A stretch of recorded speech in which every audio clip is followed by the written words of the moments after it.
سب سے پہلے بات کریں گے کیٹی بندر، بدین اور سجاول پر سمندری طوفان ٹل جانے کے بعد ماہی گیر سمیت دیگر دیہی اور ساحلی علاقہ مکینوں کی گھر واپسی شروع ہو گئی ہے۔ طوفان سے ہونے والے نقصانات کے بعد متاثرین نے گھروں کی تعمیر بھی دوبارہ شروع کر دی ہے۔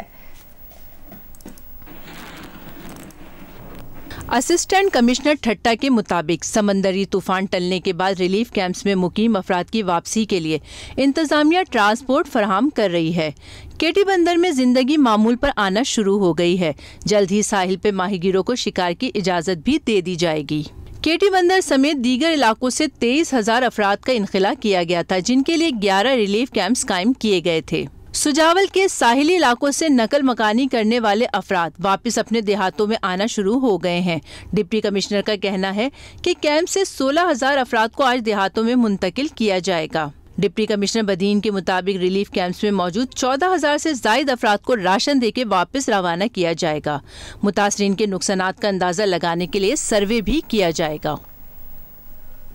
سمندری طوفان ختم ہو گیا، ساحلی پٹی میں صورتحال معمول پر آ گئی ہے۔ ضلع بدین کی ساحلی پٹی میں 200 سے زائد چھوٹی بڑی بستیوں میں بجلی کی فراہمی 5 دن بعد بھی بحال نہیں ہو سکی، جس کی وجہ سے ماہی گیر شدید پریشان ہیں۔ تفصیل بتا رہے ہیں عبدالرزاق میمن۔ جی بالکل، ضلع بدین کی ساحلی پٹی اور اطراف میں طوفان کا خطرہ ٹل گیا۔ زندگی جو ہے اب معمول پر آنا شروع ہو گئی۔ کئی ایسے ماہی گیر ہیں جو اپنے اپنی بستیوں میں لوٹ گئے، مگر کچھ ایسے ماہی گیر ہیں جو اس وقت کیمپوں میں موجود ہیں۔ میں آپ کو بتاؤں کہ تیز ہوا اور طوفانی بارشیں پڑنے کے باعث ضلع بدین کی ساحلی پٹی میں بجلی فراہمی گزشتہ 5 روز سے معطل ہے، جو آج بھی معطل ہے۔ زندگی معمول پر آ گئی ہے، مگر بجلی فراہمی اب تک بحال نہ ہو سکی ہے، جس کی وجہ سے یہاں کے جو ماہی گیر ہیں وہ شدید پریشان ہیں۔ اس وقت میں موجود ہوں بھگڑا میمن کے مقام پر۔ آپ دیکھ سکتے ہیں کہ یہ چھپرے کے نیچے ایک ماہی گیر بیٹھا ہوا، اس سے بات کرتے ہیں۔ طوفان بھی چلے گیا، بارش بھی چلے گئی، 5 دن سے لائٹ بند پڑا ہوا ہے، وہ کاروبار بھی بینڈ پڑا ہوا ہے۔ جی آپ نے ان ماہی گیروں کی گفتگو سنی، ان کا یہ کہنا ہے کہ 5 دن سے بجلی فراہمی معطل ہے، طوفان چلا گیا، مگر ان کو بجلی کی عدم فراہمی کے باعث کاروبار کرنے میں دشواری کا سامنا ہے۔ دوسری جانب ہم نے ہیسکو حکام سے رابطہ کیا ہے تو ان کا یہ کہنا ہے کہ جو 3 دن سے مسلسل تیز ہوا اور طوفانی بارش جاری تھی، جس کی وجہ سے بجلی کے پول گر گئے تھے، اور کئی علاقے ایسے ہیں جہاں پر کام اس وقت جاری ہے۔ ہماری کوشش ہے جلد سے جلد بجلی کی فراہمی بحال کی جائے، مگر بجلی کے پول زیادہ گرے ہیں، جس کی وجہ سے کام جاری ہے۔ جی سندھ کے ساحلی علاقوں سے طوفان کا خطرہ تو ٹل گیا، لیکن صحرائے تھر میں وقفے سے بارش جاری ہے۔ 3 روز کے دوران ہونے والی بارش میں تھرپارکر کے شہر اسلام کو ڈیپلو اور مٹی میں نکاس آب کا نظام درہم برہم ہو گیا ہے۔ مزید بتا رہے ہیں تھرپارکر سے نظام سمو۔ جی بالکل، سندھ کے ساحلی علاقوں سے طوفان کا خطرہ تو ٹل گیا ہے، لیکن صحرائے تھر میں وقفے سے بارش کا سلسلہ جاری ہے۔ گزشتہ 3 دن میں ہونے والی بارش میں تحصیل اسلام کوٹ اور ڈیپلو میں نکاسی آب کا نظام دھرم برہم ہو گیا ہے۔ مٹی سمیت مختلف مقامات اور شہروں، مارکیٹ، محلوں میں پانی داخل ہو گیا ہے اور مٹی کے خارجی داخلی راستوں پر پانی جمے ہے، جس کے باعث شہری پریشان ہے۔ محکمہ موسمیات کے مطابق گزشتہ 3 روز میں تھرپارکر میں 300 ملی میٹر بارش ریکارڈ کی گئی ہے۔ زیادہ سے زیادہ مٹھی تحصیل میں 70 ملی میٹر بارش ریکارڈ کی گئی ہے۔ دوسری جانب ڈپٹی کمشنر تھرپارکر لالنو منگی کا موقف ہے کہ صورتحال کنٹرول میں ہے، نکاسی آب کا کام جاری ہے، جلد سے جلد شہر سے پانی کی نکاسی کر دی جائے گی۔ جی کراچی میں سمندری طوفان بپرجوائے کے حوالے سے محکمہ موسمیات نے آخری بلیٹن جاری کر دیا ہے۔ سمندری طوفان بپرجوائے کمزور ہو کر ڈپریشن بن گیا، جس کے زیر اثر تھرپارکر، عمرکوٹ، بدین میں آج تیز ہواؤں اور گرج چمک کے ساتھ بارش کا امکان ہے۔ محکمہ موسمیات کے مطابق ڈپریشن تھرپارکر اور بھارتی راجستھان پر موجود ہے۔ بھارتی راجستھان میں ڈپریشن کمزور ہو کر لو پریشر ایریا میں تبدیل ہونے کا امکان ہے۔ تھرپارکر، عمرکوٹ، بدین میں آج تیز ہواؤں اور گرج چمک کے ساتھ بارش متوقع ہے۔ ہواؤں کی رفتار 30 سے 40 اور جھکڑ 50 کلومیٹر فی گھنٹے کی رفتار کو چھو سکتے ہیں۔ ٹھٹھہ، سجاول، میرپور خاص میں بھی گرج چمک کے ساتھ بارش کا امکان ہے۔ محکمہ موسمیات کے مطابق بلوچستان کے ماہی گیر اپنی سرگرمیوں کا آغاز آج سے کر سکتے ہیں، جبکہ سندھ کے ماہی گیر کل سے اپنی سرگرمیوں کا آغاز کریں۔